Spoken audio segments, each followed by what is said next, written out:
शेतकरी बंधूंनो नमस्कार. आपल्या कोणत्याही पिकांचे उत्पादन घेत असताना सगळ्यात महत्वाची जी कीटक जिला आपण मधमाशी म्हणत असतो. एक सायंटिस्ट किंवा एक संशोधक होऊन गेले अल्बर्ट आइन्स्टाईन. त्यांनी एक वाक्य म्हटलं होतं की या भूतलावरती, या पृथ्वीवरती किंवा ह्या सृष्टीवरची जर मधमाशी नाहीशी झाली तर एकूणच ह्या मधमाशीनंतर 4 वर्षानंतर मानव जमात ह्या भूतलावरती, ह्या सृष्टीवरती नामशेष होईल किंवा नसणार आहे. आता ह्या अल्बर्ट आइन्स्टाईन संशोधकांनी शास्त्रज्ञांनी असं का म्हटलं तरी एकूणच कोणत्याही पिकांचं उत्पादन आपण घेत असताना त्याच्यामध्ये परागीभवन ही एक महत्वाची कन्सेप्ट किंवा गोष्ट असते. आणि एकूण पिकांच्या तुलनेमध्ये 80% पिकांचं परागीभवन ही सगळ्यात महत्वाची जी माशी आहे तिला आपण मधमाशी म्हणत असतो. ही मधमाशी जेवढी आपल्या प्लॉटवरती, आपल्या वावरामध्ये, आपल्या पिकावरती जेवढी जास्त वावरेल, जेवढी जास्त फिरेल तेवढंच एकूणच पिकाचं उत्पादन आपल्याला त्या ठिकाणी वाढणार आहे. फळांची साईज, गुणवत्ता, क्वालिटी त्या ठिकाणी आपल्याला वाढणार आहे. त्याच्यामुळे या किडीचं संवर्धन आपल्याला प्रत्येक शेतकरी बांधवांनी करणं गरजेचं आहे. जेवढी मधमाशी आपल्या प्लॉटवरती वावरेल तेवढा जास्त फायदा आपल्याला आपल्या पिकांच्या माध्यमातून बघायला मिळणार आहे. म्हणूनच अल्बर्ट आइन्स्टाईननी म्हटलं होतं की या भूतलावरची मधमाशी जर नाहीशी झाली त्याच्यानंतर 4 वर्षांनी मानव जमात सुद्धा नाहीशी होईल. का तर मोस्टली 80% पिकांचं परागीभवन ही माशी करते. जर अन्नधान्याचं उत्पादन नाही झालं तर आम्ही अन्नधान्य म्हणून काय खाणार? त्याच्यामुळे अल्बर्ट आइन्स्टाईनने ते वाक्य केलं. आता मुळातच ही माशी, मधमाशी ही निसर्गाची एक निस्वार्थी सेवक आहे की तिच्या माध्यमातून मोस्टली परागीभवनासारखी गोष्ट आपल्या पिकावरती होत असते. आता परागीभवन म्हणजे काय तर महत्वाचे आपल्या पिकांचं उत्पादन घेत असताना आपल्याला नरकळी, मादी कळी किंवा नर फूल किंवा मादी फूल ही गोष्ट माहीत असते. आणि त्याच्यामध्ये फुलातील म्हणजेच नर फुलातील जो पुकेसर आहे तो पुकेसर परागकण मादी फुलावरच्या स्त्री केसरच्या किंजुटिकेवरती नेण्याचं काम सगळ्यात महत्वाचं वाहक म्हणून जर कोण करत असेल तर ही निस्वार्थी सेवक म्हणजेच मधमाशी करत असते. आणि त्याच्यामुळेच परागीभवनाच्या माध्यमातून नंतर आपल्याला त्या फुलाचं फळामध्ये रूपांतर झालेलं दिसतं. तिच्यामुळं हिला निस्वार्थी सेवक त्या ठिकाणी म्हटलं जातं. आता याच्यामध्ये पिक्चरमध्ये फोटोमध्ये बघू शकता हा जो परागकण आहे पुकेसर म्हणजेच नर फुलावरचा तो पुकेसर हे स्त्री फूल किंवा मादी फूल जे आहे त्या मादी फुलाच्या किंजुटिकेवरती नेण्याचं काम ही निस्वार्थी सेवक म्हणजेच मधमाशी त्या ठिकाणी करते.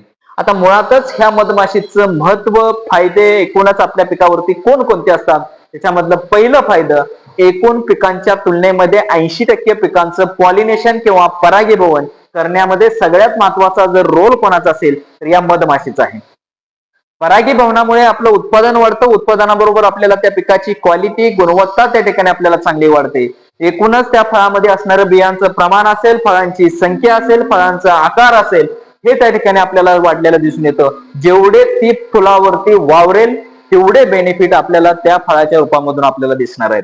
त्याच्याबरोबर शेतीची उत्पादकता असेल, शेतकऱ्यांचं उत्पादन असेल ते वाढवण्यासाठी आपल्याला ही मधमाशी त्या ठिकाणी मदत करत असते.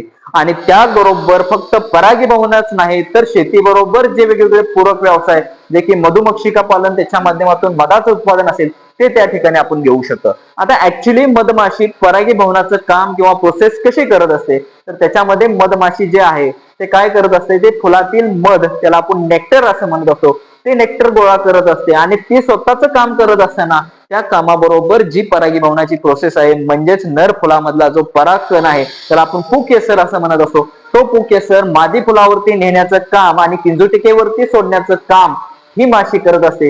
ही अशा एकूणच आपल्याला परागीभवनाची प्रक्रिया ही मधमाशीच्या माध्यमातून होत असते. आता ही मधमाशीमुळे मोस्टली कोणकोणत्या पिकावरती किंवा कोणकोणत्या पिकामध्ये जास्त प्रमाणात आपल्याला परागीभवनाची प्रक्रिया ही मधमाशीमुळे दिसून येते. मोस्टली सूर्यफूल.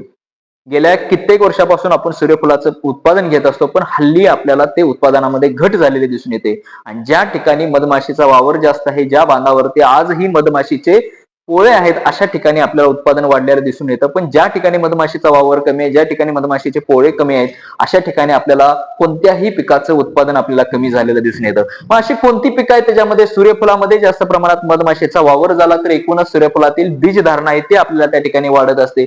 बिया आहेत ते चांगल्या भरदार आणि अगदी शेवटच्या पाकळीपर्यंतच्या बिया सुद्धा चांगल्या भरलेलं आपल्याला सूर्यफुलामध्ये दिसून येतं आणि त्याच्यामुळे एकूणच आपल्या पिकाचं सूर्यफुलाचं उत्पादन त्या ठिकाणी वाढतं.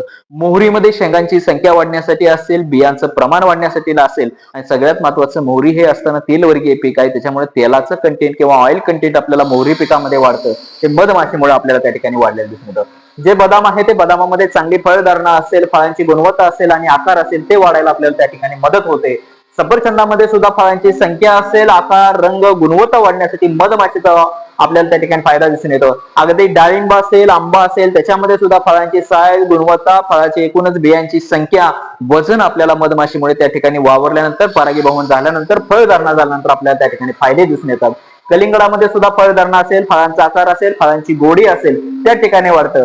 अगदी भाजीपाला वर्गीय पिकामधलं काकडी, दोडका, भोपळा आणि इतर भाजीपाला वर्गीय पिकं, वेल वर्गीय पिकामध्ये उत्पादन वाढणं असेल, फुलधारणा असेल, फुलधारणानंतर फळांचं सेटिंग असेल, फलधारणा असेल आणि मोस्टली फळांचं उत्पादन, क्वालिटी आणि त्या ठिकाणी दर्जा सुधारायला आपल्याला ही मधमाशी त्या ठिकाणी उपयोगात आणते. आता मुळातच ही मधमाशी आपल्या वावरामध्ये, आपल्या प्लॉटमध्ये तिचं संवर्धन करायचं असेल, जेवढ्या जास्त प्रमाणात आपल्याला ते प्लॉट वरती जर तिचं वावरायचं असेल तर एकूणच ती मधमाशीचं संवर्धन करत असताना मधमाशी वावरण्याचं प्रमाण वाढवण्यासाठी कोणकोणत्या गोष्टी आपण त्या ठिकाणी केल्या पाहिजे. आपण अगोदरच्या व्हिडिओमध्ये सांगितले मधमाशीला आकर्षित करण्यासाठी असा कोणता स्प्रे आहे, तो स्प्रे सुद्धा आपण आपल्या युट्यूब मध्ये दाखवला आहे. त्याचबरोबर तिचं संवर्धन आपल्याला करायचं असेल तर काय करणं गरजेचं आहे. शक्यतो फुलझाडे जी असतात, कोणतीही फुलांची झाडे असेल, घाणेरी असेल, तुमचं बोराटीचं झाड असेल, बोराचं झाड असेल, शेवग्याचं झाड असेल किंवा इतर वेगवेगळी फुलझाडं असतात जे की सुवासिक असतात, त्या सुवासाला ही मधमाशी जास्त आकर्षित होत असते. त्याच्यामुळे शक्यतो अशा ठिकाणी आपला प्लॉट आहे त्या ठिकाणी बांधावरती वगैरे सुवासिक फुलझाडे लावणं गरजेचं आहे,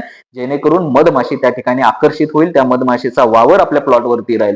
जे अंधाधुंद कीटकनाशकांचा वापर आपण करत असतो फ्लॉवरिंग स्टेजला ते फळधारणा स्टेजमध्ये, त्या स्टेजमध्ये शक्यतो प्रत्येक शेतकरी बांधवांनी कोणत्याही अतिविषारी, विषारी कीटकनाशकांचा वापर न करता जेवढी मधमाशी त्या पिरियडमध्ये वावरेल तेवढे एकूणच उत्पादन आपल्याला त्या ठिकाणी वाढणार आहे, ही काळजी त्या ठिकाणी घेणं गरजेचं आहे. शक्यतो सकाळी किंवा संध्याकाळीच फवारणी करावी. शक्यतो मधल्या पिरियडमध्ये मधमाशीला वावरण्यासाठी ठराविक टाइम असणं गरजेचं आहे. मधमाशी पालनाला प्रोत्साहन द्यायचं आहे. मोस्टली जे डाळिंब उत्पादक शेतकरी असतील किंवा इतर वेगवेगळे फळ, झाड, भाजीपाला वर्गीय उत्पादक शेतकरी असतील, अशा शेतकरी बांधवांनी आपल्या बागेमध्ये फ्लॉवरिंग स्टेजमध्ये वेगवेगळ्या मधमाशीच्या पेट्या आणून ठेवल्या तर त्याच्या माध्यमातून परागीभवन होऊन, फलधारणा होऊन एकूणच फळांची गुणवत्ता आणि उत्पादन आपल्याला त्या ठिकाणी वाढणार आहे. ही काळजी त्या ठिकाणी घेणं गरजेचं आहे. पाणी शक्यतो मोस्टली मधमाशी अशा ठिकाणी वावरते ज्या प्लॉटमध्ये पाण्याचे कोणताही स्रोत असेल, सोर्स असेल, उपलब्ध असेल, अशा ठिकाणी शक्यतो आपल्याला मधमाशी वावरलेली दिसून येते. त्याच्यामुळे पाण्याची स्वच्छ व्यवस्था असेल, परिसर स्वच्छ असेल आणि शक्यतो रसायनमुक्त परिसर असेल, अशा ठिकाणी मधमाशींचा वावर चांगला राहत असतो. आता मधमाशीच्या अशी कोणकोणती उत्पादन आहेत ते आपण तयार करत असतो, तर त्याच्यामध्ये मध हा मुळातच असताना पौष्टिक आणि औषधी गुणधर्म आहे. मधमाशांच्या मधानंतर जो महत्वाचा घटक आहे तो मेण, हा मेणबत्त्या तयार करण्यासाठी असेल, कॉस्मेटिकचे जे वेगवेगळे प्रोडक्ट्स असतात त्याच्यासाठी असेल किंवा औषधामध्ये सुद्धा जास्त प्रमाणात याचा वापर होत असतो. परागकण किंवा त्याला बी पोलन म्हणत असतो, हे मुळातच असताना प्रथिनेयुक्त किंवा प्रोटीन कंटेंट त्याच्यामध्ये जास्त आहे. प्रोपोलिस नावाचं जंतुनाशक औषधी त्यापासून तयार करू शकतो. रॉयल जेली हे मोस्टली आरोग्यवर्धक आहे, जे की मधमाशीच्या माध्यमातून आपल्याला ते भेटत असते. आता मधमाशी बद्दल अशा काही गोष्टी आहेत की ते प्रत्येक शेतकरी बांधवांना माहीत असणं किंवा लक्षात असणं गरजेचं आहे. त्याच्यामधली एक मधमाशी आहे ते कुटुंबामध्ये साधारण 40,000 ते 60,000 एका मधमाशीच्या कुटुंबामध्ये इतक्या मधमाशा आपल्याला त्या पोळ्यावरती सरासरी अवतरलेल्या किंवा आपल्याला दिसलेल्या दिसून येत असतात. आता त्याच्यामधली जी कामकरी मधमाशी आहे ती आपल्या आयुष्यामध्ये म्हणजे तिची एकूण जी लाईफ सायकल आहे किंवा तिचं एकूण जे आयुष्य आहे ते हजारो फुलावरती काय करत असते, परागीभवनाचं काम करत असते, जी कामकरी मधमाशी आपण म्हणत असतो. त्याच्यानंतर मधमाशीला फुलाचा रंग, सुवास, गोडवा ही ओळखण्याचं एक चांगलं वैशिष्ट्य या मधमाशीमध्ये असतं. मधमाशी दररोज अनेक किलोमीटर, असं नाही की ते ठराविक किलोमीटरच्या मर्यादेमध्ये वावरत असते, तर अनेक किलोमीटर मध्ये तिचा काय असतो, वावर असतो आणि त्याच्यामुळे तिच्या जेवढ्या आजूबाजूच्या भागातलं परागीभवनाचं काम ही मधमाशी करत असते आणि त्याच्यामुळं मधमाशी ही परागीभवनाची साखळी आहे, जे की सुरुवातीला फुलं उमलल्यानंतर ही मधमाशी त्या फुलावरती जात असते, तिथला पू केसर नर फुलावरचा तो आणून स्त्री केसरवरती सोडण्याचं काम करत असते आणि त्याच्यानंतर आपल्याला फलधारणामध्ये आपल्याला वाढ झालेली दिसून येते. हे सगळी सायकल आपण मधमाशी बघत असतो. आता मुळातच मधमाशी ही निसर्गाची असताना एक निस्वार्थ सेवक आहे, जे की निसर्गाला दिलेले एक अमूल्य देणगी आहे. तिच्या माध्यमातून फक्त मधच नाही तर एकूणच आपल्या पिकाचं उत्पादन, क्वालिटी, गुणवत्ता, दर्जा वाढवण्यासाठी ही मधमाशी त्या ठिकाणी मदत करत असते आणि शेतकऱ्याचा सगळ्यात महत्वाचा मित्र असेल, निस्वार्थ सेवक म्हणून सुद्धा ती काम करत असते. तर एकंदरीतच हा व्हिडिओ सर्व शेतकरी बांधवांना कसा वाटला कमेंटच्या माध्यमातून जरूर सांगा. ज्याही शेतकरी बांधवांनी अजूनही आपल्या युट्यूब, इन्स्टा, फेसबुकला लाईक, शेअर आणि सबस्क्राईब केलं नसेल तर त्या शेतकरी बांधवांनी जरूर करावे. धन्यवाद.